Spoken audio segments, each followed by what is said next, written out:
Okay, so I am on day 2 of C.P.R. and digging more into what each step of the way really entails, because I know I blasted through it in a previous video.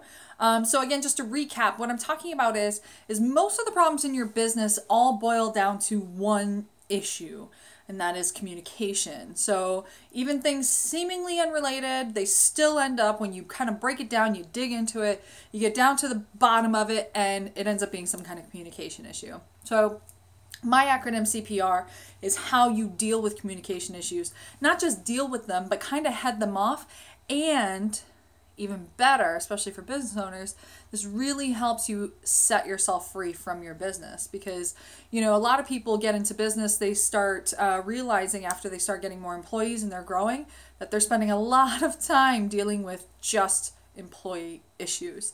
So this process of CPR will help resolve a lot of that. So,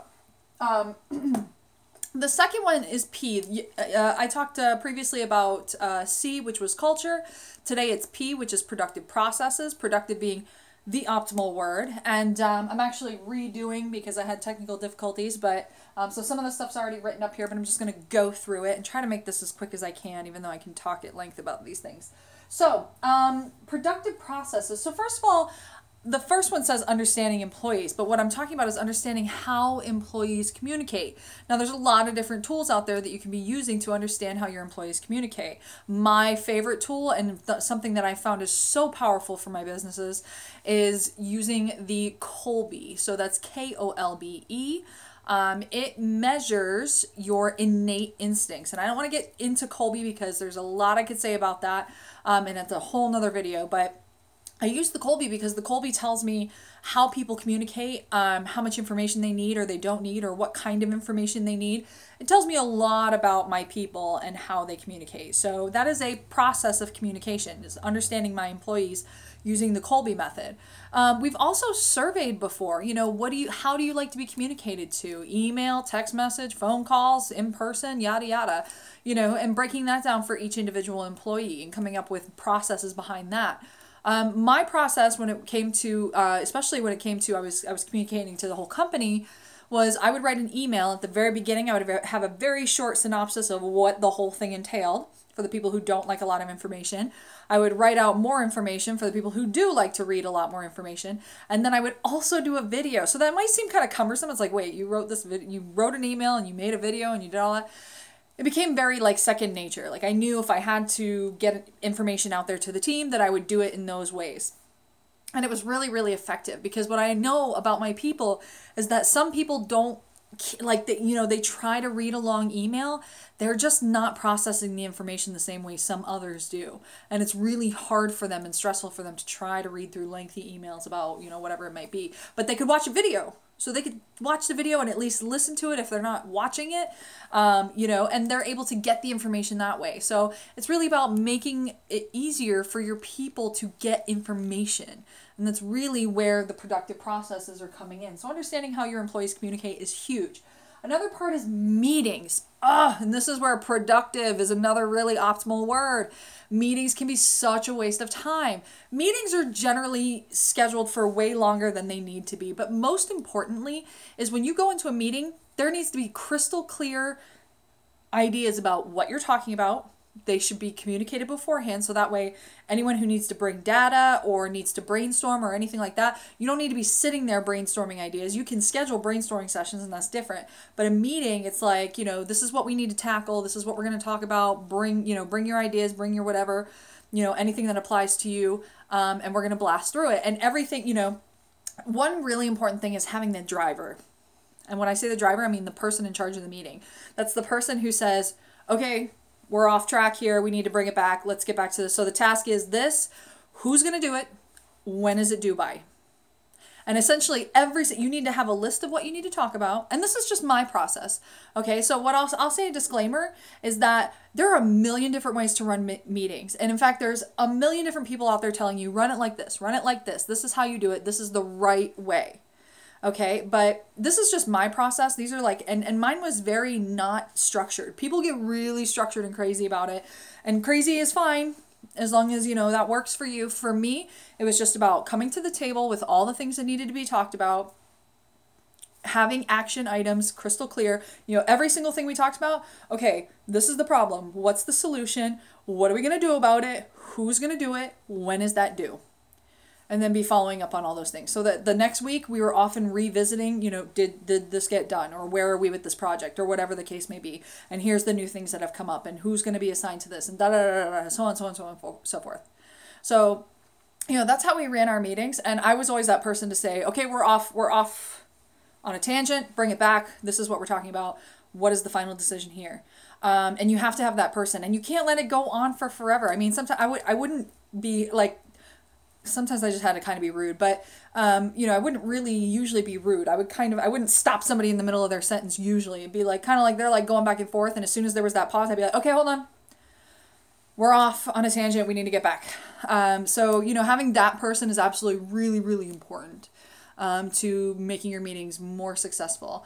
But having meetings is important, and your frequency, you know, is kind of everything. It really depends on what, you know, level of the business. When you're having like high level executives and stuff, you guys need to be meeting very regularly, like weekly at the least. You know, when you're talking about your whole team, I would only get my whole team together quarterly. If your business is really big, it might be once a year. It might be twice a year. It's whatever really works for you at whatever level of business that you're at. So I would get my team, my whole business together quarterly. Because we were in 3-4 different locations, come together into one location, reset for the next quarter, set the overall company goals, yada yada. So I mean, so having that system, you know, the operations teams that were on the, you know, boots on the ground every single day, they got together every morning, aligned themselves for the day to be able to attack that day. So there's, you know, appropriate meetings at every level, you know, every level of the organization, and making sure that they're absolutely productive. And my last thing about that is one of the worst things that people do with meetings is they have people there who are not necessary. So only have the people in the meeting who are applicable to the meeting. If they are not, do not bring them in. And if, when you're in your meeting, if a couple people start having a conversation about something that only applies to those two, you have to, again, have that driver person to say, hey, take this offline. You guys discuss this after the meeting. Let's get back on track. Because you don't need everybody sitting there watching the two have a conversation. Have them take that offline. You guys talk about whatever involves everybody, and don't waste anybody's time with smaller matters that only involve a couple. Okay? So meetings, making them productive. Okay? So those are some tips for making it productive. Reviews. Gosh, this is another one that just people... Productive. So what makes reviews productive? Having stuff to talk about. So one thing is a lot of people do yearly reviews. I think yearly reviews are a waste. And I will never do yearly reviews again. It will always at least be biannually, if not quarterly. And this is because it's just way too long. You know, the employees need feedback. The other thing about reviews that people completely bust on is not having relevant information, especially those people who are doing it once a year. When they're coming around to that year and they do that review after a year, they are usually talking about whatever has gone on the past 30 days, not the last year. So that person could have had a great year, but that last month, maybe something was not right, their sales are off, whatever the case may be, and all you are focused on is what's happened in that last month. It is a year-long review. Leaders who are doing reviews need to have a habit of keeping information tracked on their employees. That means keeping, you know, I've heard people call it a manager's diary or whatever the case may be. I do it in my emails, where, you know, I would email myself, I would have like the person's name or whatever, email myself and say, you know, this is what happened today, good or bad. And that's the thing, it's not always bad. You know, it's good or bad. Like, okay, you know, so-and-so really knocked it out of the park today with X, Y, and Z. So that way when the year review comes up, I can look back over a year of notes and say, whatever. Of course, like I said, I don't recommend a year. I say at least 6 months at the most. And that's going to help you be way more productive. Having those notes about your employees is absolutely imperative, because you can't come to, 6 months and you're like, okay, what have they done over the last 6 months? You are not going to remember enough good information to really do an effective review. So make sure you're being effective, you're keeping notes, you're doing them frequently enough, because employees really need that feedback. Okay, so, and I'm going to cut myself off here in just a minute, because I'm going to talk about one last thing, which is, and this is really how you set yourself free in your business, is having team leadership. So this is a really big one, and this is a productive process. So the thing about leadership is A, you need to have it. So you need to have people in charge of, you need to be breaking down your company, and you need to have a proper hierarchy in your business. So that's where it's like being productive means, like, let's say you're the CEO, you're at the top, you need to have like a couple of your immediate like right hands, whether there's one or there's five or there's whatever, and have them in charge of certain sections of the company. And then from there, there's more sub leaders. And depending on how big your company is, you have like multiple layers, but making sure that you have enough leadership in place to, manage that and to manage every little bit. You at the top, you should not be hearing about like the little BS of, so-and-so's late all the time, or, so-and-so's no call, no show for work. You shouldn't have like even have to hear about that crap, because your leadership should be taking care of that, especially if you're, a more established business, you have 30, 40, 50 employees, right?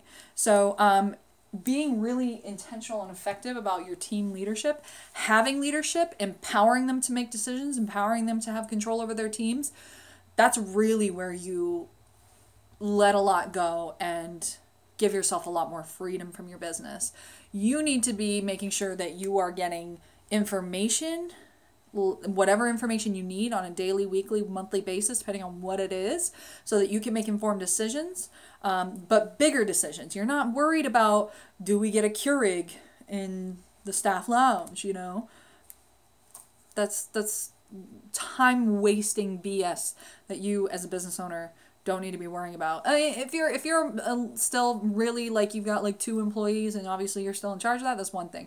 But as you start to grow, you need to be really intentional about your leadership and making sure that you have some in place, and giving them a lot of power to make appropriate decisions. Now, they're going to make mistakes, and sometimes they're going to go, why did you do this? And you say, okay, well, then you just say, you know what, next time let's do it differently, and then lesson learned to move on. So team leadership is huge. So that is essentially, a lot of the backbone of productive processes in your business. So making sure that you understand how your employees communicate. I would also add to that how your employees are motivated is really, really important. Because when you try to motivate them in some way, whether you are going to run a contest or you're going to do whatever, it's important to know how they're motivated. Not everyone is motivated by money. If you have a team that's making lots of money, then chances are they're not, going to be really excited about some kind of cash bonus. Maybe a vacation, maybe something tangible, but, you have to know what motivates your employees. So I would say that's a really good little side note there. But understand how your employees communicate. Make sure you have productive, effective meetings using a lot of the notes that I gave you. Productive and effective reviews, and probably doing them more frequently than you're doing. If you're not doing them at all, start doing them. Okay? And having team leadership in place in order to take a lot of the load off of your shoulders. And of course, delegating to your team leaders, not holding on to stuff, saying, oh, you're a leader, but I'm not actually going to let you lead. So that's going to help you. That's going to save you so much time and energy. So make sure that you are following these. So that's productive processes.